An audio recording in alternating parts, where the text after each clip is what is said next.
നോക്കൂ, അല്ലാഹുവിന്റെ റസൂൽ സല്ലല്ലാഹു അലൈഹി വസല്ലം ഒരിക്കൽ പറഞ്ഞു, മൻ ജറ സൗബഹു ഖുയല ലം യൻദുരില്ലാഹു ഇലൈഹി യൗമൽ ഖിയാമ. ആരെങ്കിലും ഒക്കെ അഹങ്കാരത്തോടു കൂടി വസ്ത്രം വലിച്ചേച്ചാൽ അല്ലാഹു സുബ്ഹാനഹു വ തആല ഖിയാമത്ത് നാളിൽ അവനെ തിരിഞ്ഞു നോക്കുകയില്ല. റസൂലുള്ളാഹി സല്ലല്ലാഹു അലൈഹി വസല്ലമയോട് ഒരു സ്ത്രീ ചോദിക്കുന്നു, ഉമ്മു സലമ റളിയല്ലാഹു അൻഹ, ഫകൈഫ യസ്നഅന നിസാഅ ബിയുലിഹിൻ. അപ്പോൾ സ്ത്രീകൾ എങ്ങനെ, സ്ത്രീകളുടെ വസ്ത്രം അത് നിര്യാണിക്ക് താഴെയല്ലേ, സ്ത്രീകളുടെ വിഷയം എന്താണ് റസൂലേ? റസൂലുള്ളാഹി സ്വല്ലല്ലാഹു അലൈഹി വസല്ലം പറഞ്ഞു, യുർഖീന ശിബ്റ, എങ്കിൽ ഒരു ചാണ് നിര്യാണിൽ നിന്നും താഴെ സ്ത്രീകൾ ഒരു ചാണ് താഴേക്ക് നീട്ടിക്കൊള്ളട്ടെ.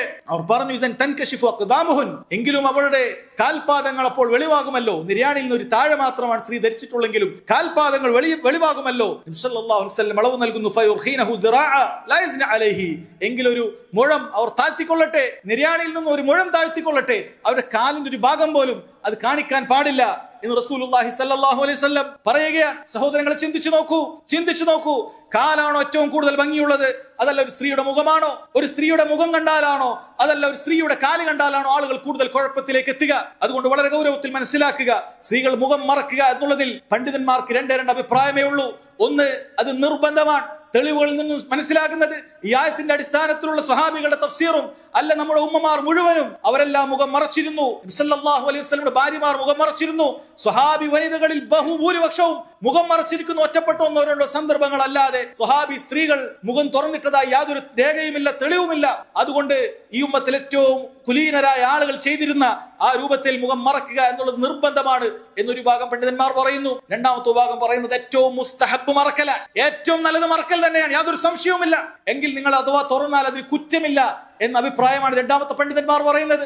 സഹോദരങ്ങളെ, ചിന്തിച്ചു നോക്കൂ, ചില ആളുകളോട് തെറ്റിദ്ധരിച്ചിരിക്കുന്നത് ഏതോ വിഭാഗം പണ്ഡിതന്മാർ മുഖം മറക്കേണ്ടതില്ല എന്ന് പറഞ്ഞതുപോലെയാണ്. മുഖം മറക്കുക എന്ന് പറയുന്നത് എന്തോ തീവ്രതയാണെന്ന് ഏതോ വിഭാഗം പണ്ഡിതന്മാർ പറഞ്ഞതുപോലെയാണ്. സഹോദരങ്ങളെ, വല്ലാഹി അഹ്ലുസ് സുന്നത്ത് വൽ ജമാഅത്തിന്റെ ഒരു ആലിമും പറഞ്ഞിട്ടില്ല സ്ത്രീകൾ മുഖം മറക്കുക എന്നുള്ളത് അത് തീവ്രതയാണെന്ന് ഒരാളും പറഞ്ഞിട്ടില്ല.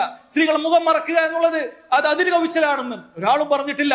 മറിച്ച് അവർക്കുള്ള അഭിപ്രായം ഇത്രമാത്രമാണ്, അല്ലാഹു സുബ്ഹാനഹു വ തആല നിർബന്ധമാക്കിയ കാര്യമാണ്, അത് ഉപേക്ഷിച്ചാൽ കുറ്റം കിട്ടും, അത് വാജിബാണെന്നുള്ള അഭിപ്രായം. രണ്ടാമത്തേത്, അല്ലാഹു സുബ്ഹാനഹു വ തആല പ്രോത്സാഹിപ്പിച്ചിട്ടുണ്ട്, അത് ചെയ്യുകയാണെങ്കിൽ വലിയ പ്രതിഫലമുണ്ട് എന്ന് പറയുന്ന അഭിപ്രായം. നിങ്ങൾ ശ്രദ്ധിക്കുക, ഏറ്റവും നല്ലതാണ് എന്ന് പറഞ്ഞ പണ്ഡിതന്മാർ പോലും അവരിൽ പലരും പറഞ്ഞിട്ടുള്ള കാര്യമാണ്, ഫിത്നകൾ വർദ്ധിക്കുന്ന കാലഘട്ടത്തിൽ ആ സ്ത്രീകൾ അപ്പോൾ മുഖം മറക്കേണ്ടതാണെന്നാണ്. ശൈഖുൽ അൽബാനി റഹിമഹുല്ലാ അദ്ദേഹം സ്ത്രീകൾ മുഖം മറക്കേണ്ടതില്ല, മുഖം മറക്കൽ നിർബന്ധമില്ല എന്ന അഭിപ്രായക്കാരനാണ്. പക്ഷെ അദ്ദേഹത്തിന്റെ ഭാര്യമാർ മുഖം മറക്കുന്നത് കണ്ടപ്പോൾ ആളുകൾ അദ്ദേഹത്തോട് ചോദിച്ചു, നിങ്ങളുടെ ഫത്വ മുഖം മറക്കൽ നിർബന്ധമല്ല എന്നാണല്ലോ, നിങ്ങളുടെ സ്ത്രീകളതാ മുഖം മറക്കുന്നു. അദ്ദേഹം പറഞ്ഞു, അത് ഫത്വയാണ്, ഇത് തഖ്വയാണ്, ഇത് സൂക്ഷ്മതയാണ്. ഫത്വയിൽ അങ്ങനെ തന്നെയാണ്, എനിക്ക് തെളിവുകളിൽ നിന്നും ബോധ്യപ്പെട്ടത് സ്ത്രീകൾ മുഖം മറക്കൽ നിർബന്ധമില്ല എന്നാണ്. പക്ഷെ കൂടുതൽ സൂക്ഷ്മത മുഖം മറക്കുക എന്നുള്ളത് തന്നെയാണ്. അതുകൊണ്ട് തന്നെ സഹോദരങ്ങളെ, മനസ്സിലാക്കേണ്ടത് സ്ത്രീകൾ മുഖം മറക്കുക എന്നുള്ളത് ഏറ്റവും പ്രതിഫലാർഹമായ കാര്യമാണ്, അതല്ലെങ്കിൽ അത് നിർബന്ധമാണ് എന്നുള്ളതാണ്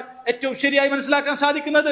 അല്ലാഹു സുബ്ഹാനഹു വ തആല ഏറ്റവും നന്നായി അറിയുന്നവനാണ്. ആയിഷ റളിയല്ലാഹു അൻഹ പറയാൻ, കാന റുക്ബാനു യമുറൂന ബിനാ വനഹ്നു മഅ റസൂലില്ലാഹി സ്വല്ലല്ലാഹു അലൈഹി വസല്ലം മുഹ്രിമാ, ഞങ്ങൾ ഇഹ്റാമിലായിരിക്കെ തവാഫ് ചെയ്യുന്ന വേളയിൽ ഇങ്ങനെ മുഹ്രിമായിരിക്കുക, ഇങ്ങനെയുള്ള വാഹനയാത്രക്കാരും മറ്റുമൊക്കെ അങ്ങനെ ആ തവാഫ് ചെയ്യുന്ന വേളയിൽ അവരിങ്ങനെ പോകും. ഇഹ്റാമിലുള്ള സ്ത്രീകൾ നിക്കാബ് ഉപയോഗിക്കുകയില്ലല്ലോ. അങ്ങനെ ഞങ്ങൾ മുഖം മറക്കാതെയാണുള്ളത്.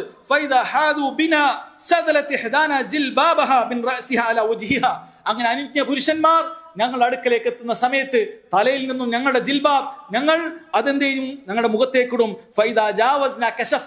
അന്യപുരുഷന്മാർ പോയി കഴിഞ്ഞാൽ ഞങ്ങൾ അത് തുറക്കുകയും ചെയ്യും എന്ന് പറയുകയാണ്. സഹോദരങ്ങളെ നോക്കൂ, ഇഹ്റാമിലായിരിക്കെ പോലും അന്യപുരുഷന്മാരുടെ സാന്നിധ്യത്തിൽ നമ്മുടെ ഉമ്മ ആയിഷ റളിയല്ലാഹു അൻഹ മുഖം മറച്ചിരുന്നു, മറ്റു ഭാര്യമാർ മുഖം മറച്ചിരുന്നു.